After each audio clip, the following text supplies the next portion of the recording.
Pessoal, hoje eu estou de preto, né? Ó. Boa noite, pessoal lindo. Fico feliz por mais uma oportunidade que o Senhor nos dá, né?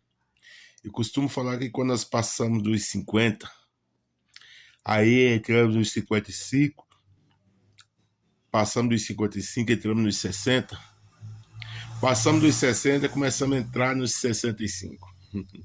Deus, ele nos dá a oportunidade. Eu fiquei feliz hoje, uma irmã, né? A minha irmã, ela mora na cidade de Pedreiras, no estado do Maranhão, e ela disse que eu estou um pouco magro, né? E eu, olhando agora, estou vendo que eu emagreci um pouco. Então, eu mando um forte abraço para todos os pedeirenses. Você que não conhece a cidade de Pedreiras, ela se chama a Princesa do Mearim. Ela tem um rio Mearim. Ele passa dividindo a cidade de Pedreiras e Tresidela. Pedreiras fica desse lado, Tresidela do outro lado, né? Então, eu tive o prazer de ser criado, acabar de me criar nesta cidade maravilhosa, linda, né? Cidade o qual eu aprendi muito e ali terminei a minha infância, entrei no pré-jovem, deu jovem, passei pelo quartel, né? Servi o quartel ali e deixei muitos amigos.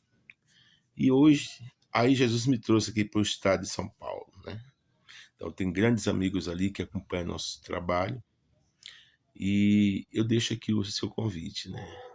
E os demais que se encontram por esse país, por esse Brasil, na Bahia, Ceará, Rio Grande do Sul, Paraná, que acompanham nosso trabalho aí, eu sou grato a Deus. Rio de Janeiro, né? Espírito Santo, Minas, e um abraço para o povo de Uberlândia, né? Mas é isso aí, galera. Hoje nós lemos aqui uma passagem bíblica no livro de Lucas, no capítulo 24, verso 49, que diz assim: Ficai em Jerusalém. Essa é a promessa de meu Pai. Permaneça na cidade, que até do alto será revestido de poder. Na outra passagem, fala assim: essa é a promessa do meu Pai. Ficai em Jerusalém, que até do alto será revestido de poder. Seu irmão lembra muito bem dessa história, passagem bíblica, qual Jesus ele prometeu para os seus discípulos, para eles permanecer firmes na fé, para eles permanecer ali unidos, né? É tanto que vocês vão ver lá no Atos dos Apóstolos, lá no seu capítulo 1, em que, deixa eu confirmar aqui, porque eu não gosto de ficar contando história, né? O negócio é verídico. Em Atos dos Apóstolos, seu capítulo 1, a partir do versículo 8, diz que eles estavam unânimes, unidos em oração, pois era a festa do Pentecoste. Você deve lembrar disso.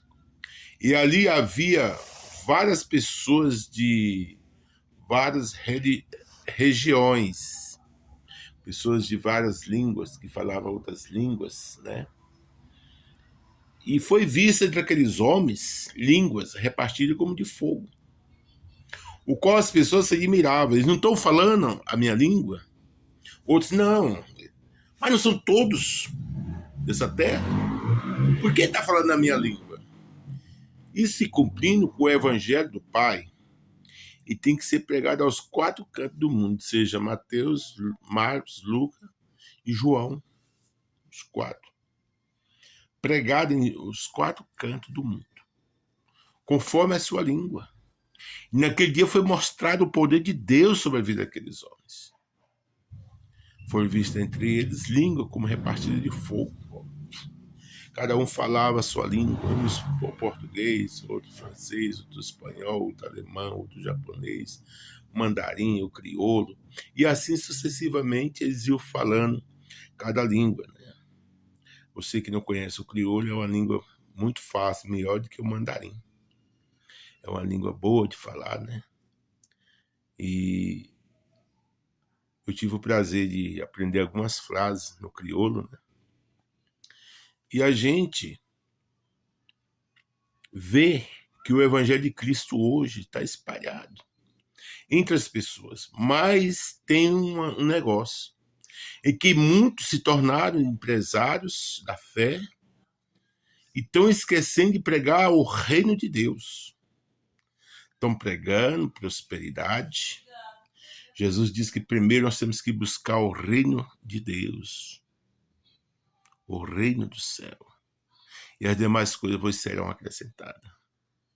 Eu mostro para vocês aqui no meu quintal, Deus acrescenta as coisas. Eu tenho aproximadamente aqui uns 6 a 7 caixas de banana. Deus, ele faz frutificar. Eu tenho um pé de jabuticaba carregado da raiz aos galhos finos. Deus, ele faz multiplicar. Se você buscar o reino de Deus, as demais coisas vos serão acrescentadas. Pare de pregar prosperidade. Pregue o reino de Deus. Jesus diz que nesse mundo nós não temos nada. Ele fez a oração lá no Evangelho de João, do seu capítulo 17. E disse: Pai, eu rogo por eles. Eles não são do mundo, assim como eu também não sou do mundo. Mas eu peço, Pai, que os livre os guarde. Livrar das coisas materiais. Jesus deixou bem claro, onde tiver o nosso tesouro, também estará nossos corações. Então nós temos que pregar o reino de Deus. Temos que buscar, porque essa é a promessa do Pai. Se aqueles homens tivessem separado, tivessem visto as riquezas daquele povo, eles começavam a se... Mas eles permaneceram firmes na promessa. Nesta noite, faça parte desse grupo. Em nome do Senhor Jesus.